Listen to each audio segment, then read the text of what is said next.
Today I'm showing a little bit of shoulder, even though it's really cold, but it's not cold in my apartment.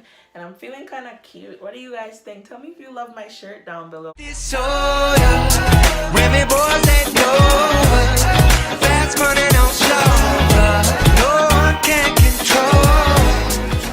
guys, and welcome back to Tommy's World. You already know it's your girl Tommy, and I am back with another video. So in today's video, I'm going to be sharing with you guys some tips for teaching English as a second language in any foreign country. But as you guys know, I've been living in Japan for the last 2 years. I'm gonna say 2 years, almost 2 years. I'm gonna say 2. At the end of this video, I'm also gonna leave a few games that I like to play in my ESL classroom that you can use on the go. So for those times when your JTE does not tell you that they want you at class, but they do, and you need a game or activity that you can use, and I got you. Stay tuned. So tip number 1 is that you need to know your students. It's that easy. It's really not that easy, but try your best to get to know your students. I teach at 3 different high schools. I have a high academic high school, a middle level high school, and then my 3rd high school would be more of a low level high school. And at all 3 schools, I have to adjust my teaching strategies to ensure that the kids are learning. So I can't use the same approach that I would use at my high-level English school with the kids at my low-level English school, because that would never work. Because these kids at my low-level English school, they don't have enough English ability even to hold a simple conversation. So the activities that I do there can't be the same like the activities that I would do at my high-level English school, and vice versa. So you need to know how good their English skills are and what you need to do specifically. You just need to know your kids and do your best to facilitate every student's learning. On to tip number 2. Let's talk about lesson planning. I'm just gonna tell you guys straight off the bat that a lot of people here who come to Japan, even though you're not teachers, you're gonna be expected to plan lessons, and you're like, oh my god, how am I supposed to plan a lesson? Don't worry, because your girls got you, okay? That's why you should just pause right now and subscribe to my channel, because I'm always giving you the tea and like, okay, so for the 5E lesson plan, we have 5 distinct E's that you need to cover by the end of your lesson.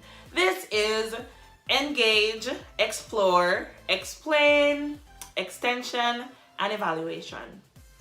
It sounds kind of difficult, but I'm gonna give you a brief explanation, and then I want you guys to go ahead and do your research, because I don't want this video to be drawn out. So we're gonna use an introduction lesson as our basis. So for the first E, which is engage, we are going to play a game of Jeopardy, and your kids can choose where Tommy lives for 500, or what do you eat where Tommy is from for 200. And this sort of activity kind of gets the class warmed up. Then for the second E, which is explore, you want to start getting into your objectives. So you're going to help the kids to figure out things like, where is Jamaica? What do people eat in Jamaica? Things like that is what I would want to come out in the exploration stage, allowing them to create their own learning. So it's so much more fun than you just saying, oh, in Jamaica we eat. In the explanation stage, you correct any of the things that they might have gotten wrong. Any errors that they made, you fix that in the explanation stage. The extension stage is basically for all the things that you didn't get to cover in the exploration and explanation. That's where the extension comes in. You just tell them all the other things that you want to make sure that they learn. And then evaluation, the last stage, is basically giving them some sort of ending activity, so you end your class on a high note. That's important. Always end your class on a high note. That was a lot. Tip number 3. This tip is going to help you guys to boost student engagement, because if you know, you know, Japanese kids, they don't really talk that much in class. So you have to find a way to get them to participate in your class. And how I like to do this is 2 methods. One is group activity. So you put them in pairs to work, because they are more likely to participate if there is a group dynamic involved, but you don't want to make the groups too big or students will end up not doing any work. So you want to do like pairs or probably groups of 3, and then you can choose each group, like, oh, okay, I want to answer from each group, because with this you don't have 40 students answering a question, yet you don't leave any group out, so everyone is kind of talking and engaging with you.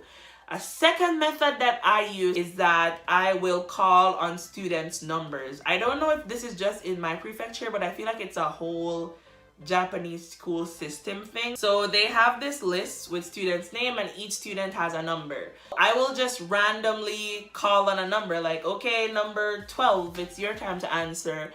And it's kind of like a game with me and my kids. They think it's so funny because whenever I call somebody's number, everyone else is like, ah. They're so happy that it's not them. And then it's just more of a game instead of just standing at the class like, okay, so can I have a volunteer to answer a question? Yeah, that's not gonna work because no one is gonna volunteer. But if you call their number, it's already them. Something else, yeah, this is a bonus tip that I use to get my students to participate, is that I will literally walk around the class and play eeny, meeny, miny, mo, like eeny, meeny, miny, mo, catch a puppy by his toe, while touching a kid every time I talk. If you ever let him go, eeny, meeny, miny, mo. Okay, you go. And it's just fun because you just want to be engaging with the kids, having fun. If you're having fun and they're having fun, then it's more likely that you're gonna have a great class, they're gonna enjoy learning English. It's a win-win for everybody. Tip number 4, utilize positive reinforcement strategies. I know that a lot of people don't really take this as a big deal, especially if you teach in high schools.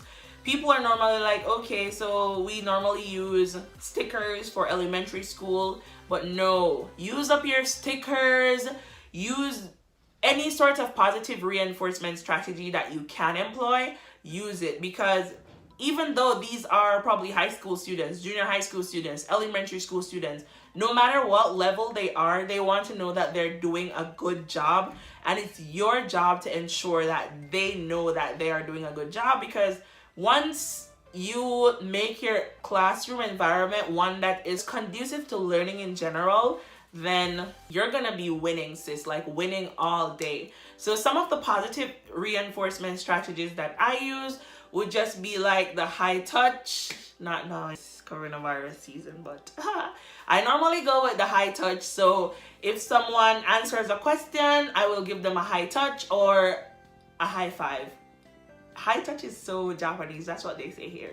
Or I will do the whole clapping thing. So once someone attempts to answer a question, whether it's correct or incorrect, I'll ask the entire class to clap, because that's an effort made and that needs to be rewarded. Or once you mark the papers, you can put some stickers on it. Any sort of positive reinforcement strategy that you can employ will be greatly appreciated. I'm telling you, like, I just got some letters from my Sanense students and they're leaving now, and I didn't even think that a high five was such a big deal. And then one student wrote like, I enjoyed the fact that even when answer was wrong, you gave us a chance to do high touch, so we always felt good to participate in class. Every little thing counts, trust me. On to tip number 5. Tip number 5 is something that's super simple, but a lot of people don't do it, and that is to keep your directions simple and always do an example of what you are asking the kids to do before actually asking them to do it. So if you want them to introduce themselves, don't just say, no one knows what you're saying. You probably didn't hear what I just said. So you need to go really slow. Remember that English is not their first language, so even if you think this is something really simple that you're saying, it's not simple for the kids, baby. So you need to take your time, okay? For example, we would say, okay, everyone, I want you to stand up and introduce yourself in a big voice so everyone can hear you. For example, I will go first. My name is Tomian. I am nani years old. Yeah, I'm not telling them my age. Bye. Yeah, so keep your explanation simple, keep your example simple, keep your instruction simple. Just utilize simple English. They know what you're saying, and if they can't understand, then what's the point? Okay, so those are my 5 tips for teaching ESL English. And now I have a huge tip for everyone who stayed to the end of this video. These are the activities that I use, and I love doing them, my kids love them, and if you haven't tried them yet, you need to. And I'm going to arrange these activities by the time that you can use them in your class. So like beginning of the class, end of the class, or during the class. Whenever your JTE asks you for an activity, I'm gonna have you ready, honey. Promise. So for the beginning of the class, I'm going to say the board race game, or Shiritori. Yeah, that's a Japanese word for the board race game. And this is basically where you use the rows that the kids are already seated in as their groups. You split the board and give them the first word, and then they have to use the last letter of the first word to make the next word. And you give a specific amount of time, like 1 minute, and everyone has to write, and it's like a race. So always gets them going. They're up, they're moving, especially if your class is after lunch and everyone is fatigued. Perfect game, promise. For the end of the class, when you planned that lesson and it was great, but it was just a little bit too short, the games that I like to use are Hangman, which is so easy. Everyone knows the Hangman game. You just write a couple blanks on the board and you ask kids to volunteer or call on their numbers and ask them to give you a specific letter until they guess the whole word. Or if you have way more time than you bargained for, then I would definitely suggest that you try the fruit basket game. And my friend Jessica actually introduced me to this game. That was the first time I did it at a camp with Jessica. Yeah. So the fruit basket game is one where one specific student is chosen. They are put in the middle to start the game. And then they will say something like, everyone who likes bananas, and everyone who likes bananas has to get up and run to another seat, and anyone who is left without a seat has to go next. And those are the games that I like to use in my English class, and I know that you guys will have so much fun doing these games. And remember, once you are having fun, it's more than likely that the kids are having fun too, because you know, people kind of feed off of each other's energy. So you have fun, they'll have fun, everyone's having fun. So thank you guys so much for watching my video. We are almost at 1,000 subscribers. I am so excited. Thank you guys for always watching, liking, subscribing, sharing, everything that you do.